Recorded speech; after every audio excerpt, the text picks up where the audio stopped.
வணக்கங்க. நம்ம இன்னைக்கு இந்த பதிவுல நம்ம எத பத்தி பேச போறோம் அப்டின்னா, நம்ம பஃபட்டோடைய லௌகீக வாழ்க்கைய பத்தி பேச போறோம். அவருடைய காதல் அந்த மாரியான விஷயங்கள வந்து பேச போறோம்.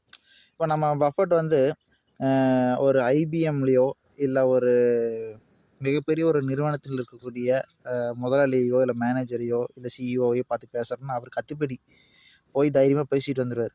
ஆனா நம்ம ஆளு எந்த சைடு வீக் அப்டின்னாங்க, பொண்ணுங்ககிட்ட பேசுற சைடு வந்து பயங்கர வீக்.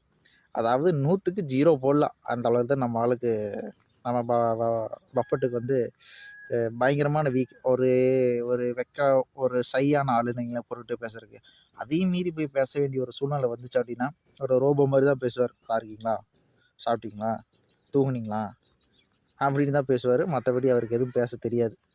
சரிங்களா? அதையும் மீறி சரி ஏதாச்சும் ஒரு பொண்ண டேட்டுக்கு கூட்டிட்டு போயிட்டு, நம்ம 2 பேத்துக்கு புடிச்சிருந்தா திருமணம் செய்து கொள்ளலாம் அப்படின்னும் நெறைய பேர்த்த ட்ரை பண்ணியிருக்கிறாங்க. ஆனா அது எல்லாமே ஃபெயிலியர்ல தான் முடிஞ்சது. அது 2, 3 விஷயத்த வந்து இதில வந்து சொல்லியிருக்காரு. ஒண்ணு அப்படின்னா, ஒரு டைம் வந்து ஒரு பொண்ண டேட்டுக்கு கூட்டிட்டு போயிட்டு ஏதோ பேஸ்பால் கேமோ எங்கேயோ கூட்டிட்டு போயிட்டு, திருப்பி வரும்போது ஒரு மாடு வந்து காரு மேல விழுந்து கார் ஆக்சிடென்ட் ஆகி அதில பெரிய கலவரம் ஆயிப்போச்சு. சரின்ட்டு இன்னொரு பொண்ண வந்து டேட்டிங் கூட்டிட்டு போறாரு. அந்த வண்டி பார்த்தீங்க அப்டின்னா, சவப்பெட்டி வண்டி. சவத்தையெல்லாம் தூக்கிட்டு செத்து போனா தூக்கிட்டு போவாங்கல்ல, அந்த வண்டில டேட்டிங் கூட்டு போறாரு நம்ம மனுஷன். திருப்பி அந்த பொண்ணு டேட் வரும்னு நீங்க நெனைக்கிறீங்க? சவப்பெட்டில கூட்டிட்டு போனா. இப்பவே சவப்பெட்டில கூட்டிட்டு போறது என்ன நடக்குமோ அப்டின்னு.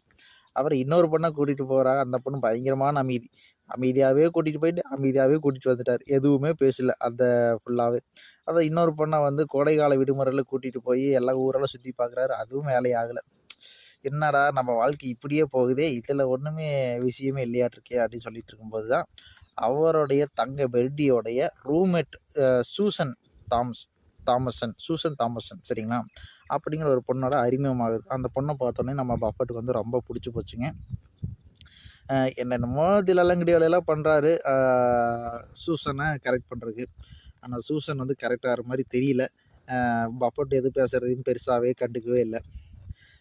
என்ன நல்லா உள்ள ஆராய்ச்சி பண்ணி பார்க்கும்போது, சூசன் வந்து வேற ஒருத்தர வந்து லவ் பண்ணிட்டு இருக்கிறதா விஷயம் தெரிஞ்சதுனால, பஃபட் ரொம்ப டென்ஷன் ஆயிட்டு, ஆ என்ன பண்ணலான்னு யோசிக்கும்போது, இப்ப நம்ம ஊர்லலாம் பார்த்தீங்கன்னா, மிஸ் தமிழ்நாடு, மிஸ் கேரளா, ஆ மிஸ் ஆந்திரா அந்த மாரி எல்லாம் பட்டம் குடுப்பாங்கல்ல. அது மாரி அந்த ஊர்ல மிஸ் நெபசலா அப்படின்னு ஒரு இடம். பேர் எனக்கு சரியா வாயில நுழையலைங்க. சரிங்களா? அந்த பொண்ண கரெக்ட் பண்ணலாம் அப்படின்னு சொல்லிட்டு, அந்த பொண்ணுக்கு ஃபோன் பண்ணி டேட்டிங் கூப்புடுறாரு.